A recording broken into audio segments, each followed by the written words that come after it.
Welcome back, guys, and thanks for tuning in to the special edition of Terrible Towel Tuesday. Of course, this is being done right after tonight's game, which was played on Thursday. By the time you see this, it will probably be technically Friday, but you guys get the drift. Special edition, man, because we're playing on Thursday night, I figured I'll go ahead and do this right away while it's still fresh. And I may or may not get to a show next Tuesday, just depending on if there's any news that comes out, so we'll see. But going forward, each and every week, I'll be doing the recap here on Terrible Towel Tuesday.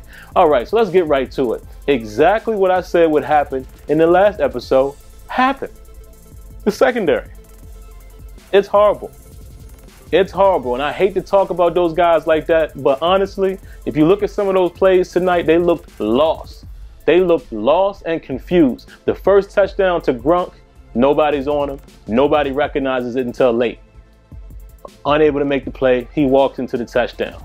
Then there was also another opportunity when the Patriots were down in the red zone. We only had 10 players on the field. Just too many situations where they looked lost. You know, how many times did you see before the snap, they're trying to communicate to each other and everyone's looking like they don't know what they're doing? And I understand Gronkowski is a tough cover for anybody, but look at how he was so wide open. I mean, it was times where he was the only one down the middle of the field. So I don't know, man. It's exactly what I said. I'm not surprised. If you guys remember in the last episode, I said that we would probably lose this game. I said that. I did say we had a slight chance to win, and we did. The offense actually impressed me.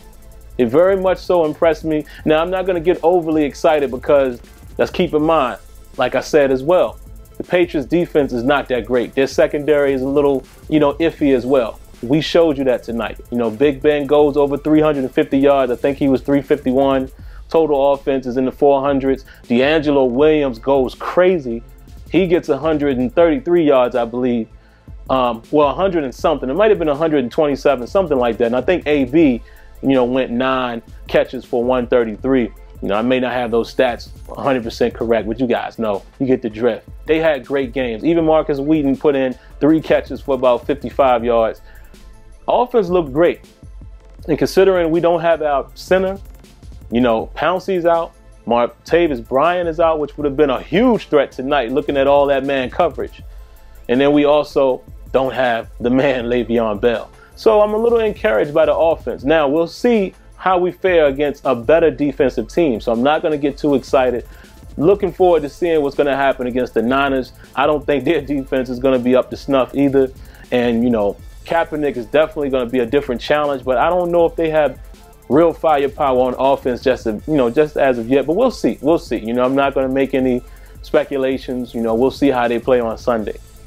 But anyway, man, like I said, I'm going to keep it short and sweet. A couple things I did not like. I definitely did not like the defensive coverage. The front seven did okay at times, but then there was times where they were giving up some decent runs. It's going to happen. Lewis was doing his thing, so got to commend him as well. Clock management at times wasn't right. We had quite a few situations where the clock got down too low or we didn't take advantage of timeouts. And then there was at one time, when we got stopped on the goal line, when we got that penalty that backed us up, we were right on the 1 yard line and we get backed up to the 5. That hurt us big time. The 2 missed field goals by Scobie. Come on, man. I mean, I know you're new and all of that. You're a veteran, though. Your job is to kick the ball. And listen, I can't do it, so I can't never blame a kicker. But, man, come on. Those were 2 crucial field goals. You put those 6 points on the board, it's a different ball game. It's a different ball game. As well as the time, like I said, we got stopped on the 1 yard line, had to go back up 5 yards. That may have been a touchdown. Very well could have been a touchdown. Another thing I didn't like, that trick play. Now, of course, people are always going to say if it works, he's a genius. I just didn't like the timing of it. I think the offense was moving perfectly, was moving great on that drive. We were killing them, just marching right down the field. And I think that, the trick play was untimely. I know if it would have worked, of course, great. But I don't think we needed to do it at that moment. So that's the only thing I didn't like about it. It killed the drive. It hurt us. I think we were definitely on our way to the end zone in that situation. All right. Another, couple other things I'll say real quick, and then we'll go ahead and wrap the show up. Ryan Shazier, that dude is going to be an animal this year. He showed it tonight.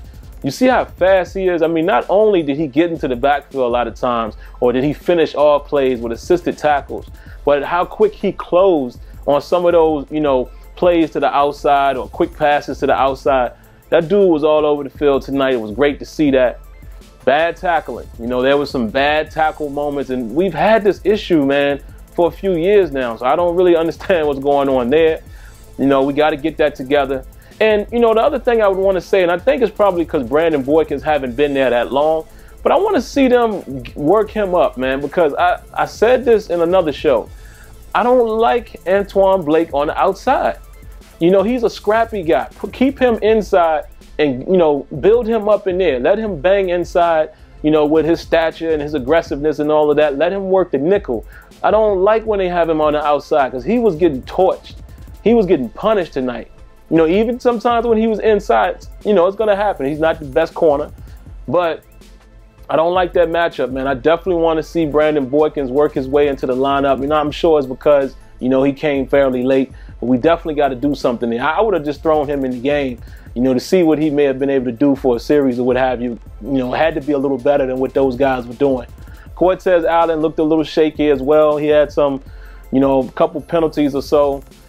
You know, I don't know. You know, William Gay played kind of consistent. He gave up some too. It's going to happen. You know, no corner is perfect, but the secondary looked just like I said it would. And it's amazing how the game played out pretty much like I said. You know, we put up points. We did shoot ourselves in the foot a few times, and I think we still had opportunities to win that game.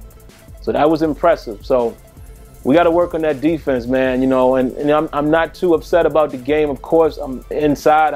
I'm torn up because, you know, you hate to see your team lose, but when you understand what kind of team you're working with, and when I said, remember in the last show, this would probably be a L, there it is. You know, take that one on the chin. You played against a great team, and we did fairly decent overall, but defense, we got to step it up. So anyway, man, that's going to do it for tonight's show. We'll see how everything works out. You know, we took that L on the chin, so we'll just see how next week's, well, it's going to be a little bit of time now since it's Thursday, but we'll see what happens when San Francisco, you know, comes to town, and hopefully we can get that win and get it back to 1-1. All right, guys, so like always, leave your thoughts, leave your comments. It won't hurt you to hit the like button. All right, guys, and no need to swing it tonight because, you know, we don't have an upcoming game. The game is already over, so I'll just do one of these. Until next time, guys, let me know what you think. Once again, guys, thanks for coming by. And if you want to interact with me live, head on over to Sim Standard Radio every Thursday night at 8 p.m. Eastern, along with Smitty and Azure Effect. The call-in number for the show is down in the description. Now, of course, for more content, go ahead and click the link above. And before you go, don't forget to rate, comment, and subscribe. All right, guys, until next time, lights out.